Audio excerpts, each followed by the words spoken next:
புதுவை குடிசை வாழ்வோர் பெருமன்றம் சார்பில் முப்பெரும் விழா புதுவை தமிழ்ச்சங்கத்தில் நடைபெற்றது. விழாவிற்கு புதுவை குடிசை வாழ்வோர் பெருமன்றத்தின் நிறுவன தலைவர் டாக்டர் கே மோகனசுந்தரம் அவர்கள் தலைமை தாங்கினார். புதுவை மாநில அமைச்சர் மாண்புமிகு ஜான்குமார், முன்னாள் சமூக நலத்துறை அமைச்சர் மாண்புமிகு கந்தசாமி அவர்களும் கலந்து கொண்டு சிறப்புரையாற்றி தேசிய குடிசை வாழ்வோர் பெருமன்ற தலைவர் டாக்டர் எம்.ஜி. சேகர் அவர்களுக்கும் தேசிய குடிசை வாழ்வோர் பெருமன்றத்தின் ஆலோசகர் பி.எஸ். சண்முகையா அவர்களுக்கும் பாராட்டி நினைவு பரிசு வழங்கி சிறப்புரை வழங்கினார்.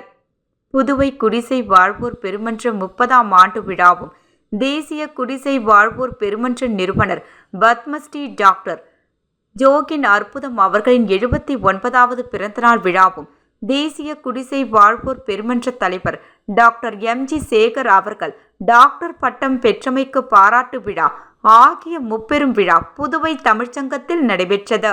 இவ்விழாவில் கலந்து கொண்டு சிறப்புரையாற்றிய புதுவை மாநில அமைச்சர் திரு ஜான்குமார் அவர்கள், இந்தியாவிலேயே புதுவை மாநிலத்தில்தான் குடிசைகள் குறைவாக உள்ள மாநிலம் என்றும், வருங்காலத்தில் படிப்படியாக குடிசை பகுதிகள் மேம்படுத்தப்பட்டு குடிசைகளே இல்லாத மாநிலமாக புதுச்சேரி திகழும் என்று சிறப்புரையாற்றினார். மும்பையில் உள்ள ஆசியாவின் மிகப்பெரிய குடிசை பகுதியான தாராவில் சிறப்பாக பணியாற்றி வரும் தேசிய குடிசை வாழ்வோர் பெருமன்ற தலைவர் டாக்டர் எம்.ஜி. சேகர் அவர்களையும் ஆலோசகர் பி.எஸ். சண்முகையா அவர்களையும் பாராட்டி நினைவு பரிசு வழங்கினார்.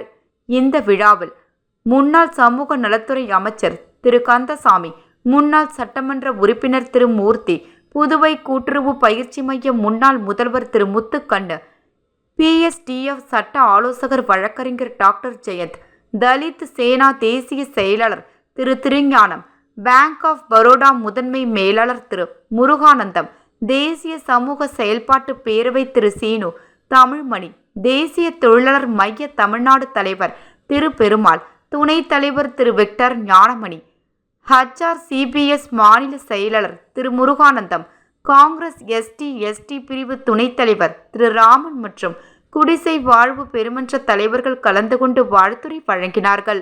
முன்னதாக விழாவிற்கு வந்தவர்களை PSTF குடும்ப நல ஆலோசகர் திருமதி தமிழ்ச்செல்வி வரவேற்புரை வழங்கினார். குடிசை வாழ்வோர் பெருமன்ற தலைவர்கள் திருமதி தேவமுத்து, திருமதி ராஜம், திருமதி மகாதேவி மற்றும் திருமதி இந்திரா ஆகியோர்கள் முன்னிலை வகித்தார்கள். திருமதி பிரவீணா நன்றியுரை வழங்கினார்.